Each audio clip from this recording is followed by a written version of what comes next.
경기도 안성에서 임대주택을 기다려오신 분들께 정말 반가운 소식을 전해드립니다. 이번 모집은 규모가 크고 자격 조건도 한층 완화되어 그동안 기회가 닿지 않았던 분들께도 다시 희망이 될 수 있습니다. 안성 거주 여부나 청약통장 유무와 상관없이 누구나 신청하실 수 있고 모집 인원만도 150명에 달해 당첨의 문도 꽤나 넓게 열려 있습니다. 약 9만 원의 월 임대료로 30년까지 안정적으로 거주할 수 있는 이번 기회, 이번만큼은 꼭 한번 도전해 보시길 권해드립니다. 안녕하세요, 임대박사입니다. 오늘 영상에서는 이번 안성시 국민임대 모집 공고의 신청 일정과 자격 조건, 그리고 준비 과정에서 헷갈리기 쉬운 부분들을 차근차근 짚어드리겠습니다. 처음 접하시는 분들이라도 끝까지 함께 하시면 한결 더 명확하게 준비하실 수 있을 겁니다. 그러면 이제 이번 모집을 이해하는 데 가장 중요한 핵심 킥포인트 4가지부터 간단히 정리하고 본론으로 들어가겠습니다. 첫 번째는 공급의 희소성 측면에 있습니다. 안성시는 다른 대도시처럼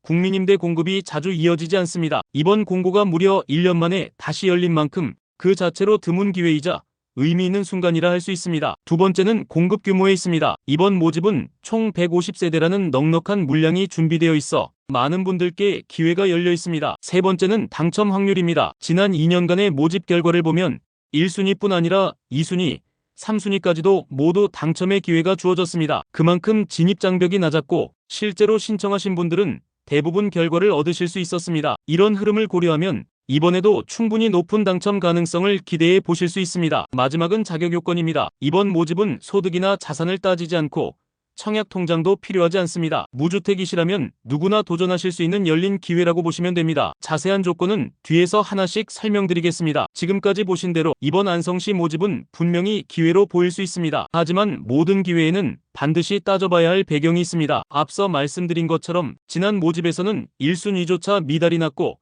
3순위까지 기회가 이어졌습니다. 또 이번에는 소득과 자산 조건까지 크게 완화되면서 더 많은 분들이 문을 두드릴 수 있게 되었습니다. 언뜻 보면 누구에게나 열려있는 기회처럼 보이지만 그만큼 입주자가 쉽게 채워지지 않았다는 의미도 함께 담겨 있습니다. 왜 이런 결과가 나왔을까요? 그 이유는 바로 입지와 생활 여건에서 다소 아쉬운 점이 있었기 때문으로 해석할 수 있습니다. 물론 어떤 분들에게는 이 정도라면 충분히 감내할 수 있다는 생각이 드실 수 있습니다. 하지만 다른 분들에게는 생활의 편의와 직결되는 만큼 반드시 따져봐야 할 부분이 될 수 있습니다. 그래서 이번 영상에서는 장점만을 강조하지 않고 이러한 현실적인 부분까지 함께 짚어드리겠습니다. 그래야 시청자분들께서 이번 기회가 과연 나에게 맞는 선택이 될 수 있을지 보다 객관적으로 판단하실 수 있기 때문입니다. 특히 생활 환경과 입지적인 측면은 영상 중반부에서 자세히 풀어드리겠습니다. 우선 이번 모집의 전반적인 설명부터 안내드려 보도록 하겠습니다. 이번 모집에서 주목해야 될 부분은 바로 모집 규모에 있습니다. 총 150명을 모집하며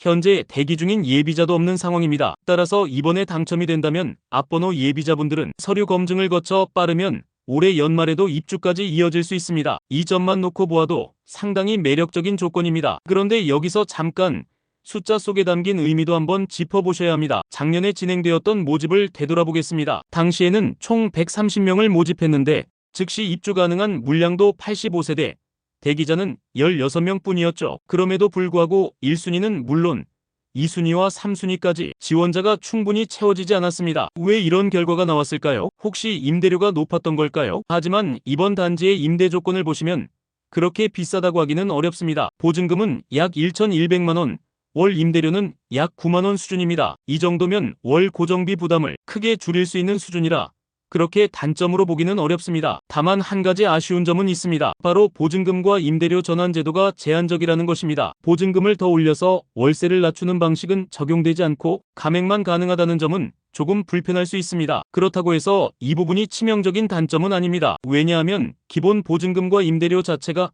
이미 충분히 낮기 때문입니다. 정리해보겠습니다. 모집 규모도 크고 임대료도 저렴하지만 지난 모집 결과를 보면 단순히 조건이 좋다고 해서 사람들이 몰리지는 않았습니다. 입지나 생활여건 같은 현실적인 부분이 크게 작용했기 때문입니다. 따라서 이번 모집이 나에게 기회는 주어졌을 테지만 실제 생활과는 어떻게 연결되는지 반드시 고민해 보셔야 합니다. 그렇기 때문에 생활과 직결되는 가장 중요한 부분인 임대료와 관리비도 함께 살펴보셔야 합니다. 이번 단지는 2008년에 입주해 어느덧 20년 가까이 된 단지입니다. 외관만 보아도 최신 아파트처럼 깨끗하거나 단정한 모습은 아닙니다. 이 말씀을 드리는 이유는 단지의 관리비 부담 때문입니다. 20년차 단지이다 보니 관리비가 상대적으로 높게 책정되는 편입니다. 여름철과 겨울철의 실제 관리비는 대략 11만원에서 12만원 정도 부과되고 있습니다. 여기에 난방요금은 별도로 부담하셔야 하기 때문에 겨울철 고정비는 더 늘어나게 됩니다. 즉, 월 임대료 약 9만원의 관리비까지 합하면 최종적으로는 20만원 중반대 수준이 된다고 보셔야 합니다. 어떤 분들에게는 임대료보다 오히려 관리비가 더 크게 느껴질 수 있기 때문에 이 부분은 반드시 감안하셔야 합니다. 이제 주거공간, 즉 평형구조를 살펴보겠습니다. 이번 단지는 전용 면적 약 41제곱미터, 아파트 평형으로는 17평형에 해당합니다. LH에서 별도의 세부 평면도를 공개하지는 않았지만 대체로 주방과 거실이 일직선으로 이어지고 작은 방 그리고 거실과 침실이 일체로 되어 있는 단순 구조가 예상됩니다. 복잡하지 않은 구조라 거주에 불편이 적고 가구 배치도 쉬운 편입니다. 특히 혼자 거주하시거나 부부 2인 가구라면 실속 있게 넉넉히 쓰실 수 있는 공간이 될 수 있습니다. 3인 이상 가구라면 조금 좁게 느껴질 수 있지만 기본적인 생활을 하기에는 충분합니다. 그렇다면 이번에 모집하는 단지는 안성시 어디쯤 위치하고 있을까요? 이번 단지는 안성시 미양면 안성맞춤대로에 자리하고 있습니다. 지도를 보시면 아시겠지만 특별히 눈에 띄는 중심 입지라고 하기는 어렵습니다. 주변을 둘러보면 아파트 단지나 대규모 상권이 있는 곳이 아니라 여러 산업단지와 농공단지가 자리한 지역입니다. 실제로 단지 앞에는 공단 근로자나 국도를 오가는 분들을 위한 편의점 정도만 있고 생활 편의시설이나 병원은 가까이에서 찾기 어렵습니다. 그래서 이 단지는 다소 외따로 떨어져 있는 나홀로 아파트처럼 보이실 수도 있습니다. 이러한 환경이 지난 모집에서 신청자가 많지 않았던 이유 가운데 하나로 해석할 수 있습니다. 특히 자차가 없으신 분들에게는 생활이 불편하게 느껴질 수 있습니다. 대중교통만으로는 출퇴근이나 생활에 제약이 따를 수 있기 때문입니다. 그렇다고 해서 모두에게 불리하다고 단정할 수는 없습니다. 반대로 이런 입지가 누군가에게는 오히려 장점이 될 수 있습니다. 예를 들어 산업단지에 근무하시는 분들이라면 직주 근접에 이점이 있습니다. 또 단순히 주거비 절감이 필요하신 분들, 자동차를 이용해 생활 반경을 넓히실 수 있는 분들이라면 저렴한 임대료와 안정적인 거주 기간이 큰 메리트로 다가올 수 있습니다. 즉, 이번 단지는 누구에게는 불편함을 감수해야 하는 요소가 될 수 있지만 다른 누군가에게는 충분히 감안할 만한 조건이 될 수 있습니다. 결국 중요한 것은 나의 생활 패턴과 상황에 맞추어 이 단지가 실제로 도움이 되는 기회가 될 수 있을지 객관적으로 살펴보시는 것입니다. 그렇다면 이번 모집의 자격 조건을 아주 간단히 보겠습니다. 이번에는 091 기준 무주택 세대 구성원이시라면 신청이 가능합니다. 세대원 전원이 집을 소유하지 않아야 하고 차량가액만 3,800만원 이하라면 조건이 충족됩니다. 웬만한 국산차나 외제차가 아니라면 대부분 통과된다고 보시면 됩니다. 안성시에 거주하지 않으셔도 되고 청약통장도 필요하지 않습니다. 소득도 따지지 않기 때문에 이번 모집은 조건이 그만큼 단순합니다. 이 점만 놓고 본다면 정말 누구에게나 열린 기회처럼 보입니다. 하지만 한편으로는 이렇게 조건이 간소화된 데에는 이유가 있다는 점도 함께 생각해 보셔야 합니다. 앞서 살펴본 것처럼 지난 모집에서도 경쟁률이 높지 않았고 1, 2, 3순위 모두 신청자가 넉넉히 차지 않았습니다. 즉, LH 입장에서도 공시를 줄이고 단지를 안정적으로 운영하기 위해 조건을 낮추어 문을 넓게 열어둔 것이라 이해할 수 있습니다. 결국 이번 모집은 자격 요건만 놓고 보면 큰 장점이자 기회가 될 수 있지만 동시에 단지 입지나 생활환경 같은 부분은 스스로 충분히 감안해야 한다는 의미이기도 합니다. 따라서 시청자분들께서는 단순히 조건이 쉽다는 것만 보실 게 아니라 내 상황에 맞는 선택인지까지 함께 살펴보시는 게 필요합니다. 지금까지 영상을 함께 보신 분들이라면 이미 이번 모집에 대해 의미 있는 관심을 갖고 계신 분들이실 겁니다. 이제 마지막으로 실제 신청 과정에서 꼭 확인하셔야 할 일정과 준비사항을 정리해 드리겠습니다. 먼저 신청 접수는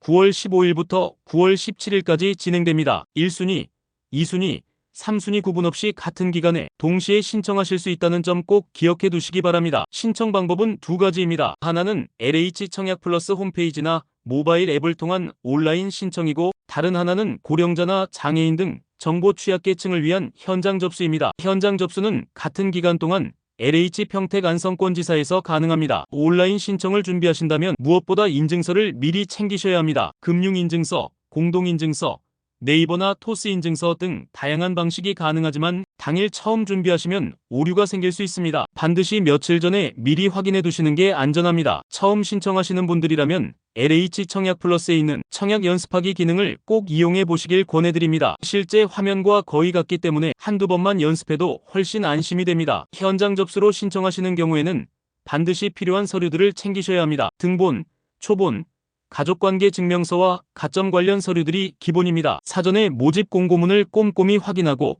미리 준비해 가셔야 빠짐없이 접수하실 수 있습니다. 이후 일정도 함께 보겠습니다. 온라인 신청자에 한해서는 9월 24일 서류 제출 대상자가 발표됩니다. 선정되신 분들은 안내문에 따라 9월 30일까지 서류를 제출하셔야 합니다. 이후 자격 검증 절차를 거쳐 예비 입주자는 11월 18일 발표될 예정입니다. 마지막까지 준비 잘하시길 바랍니다. 더 궁금한 점은 댓글로 남겨주시거나 영상 설명란의 모집 공고문을 확인해 주시면 되겠습니다.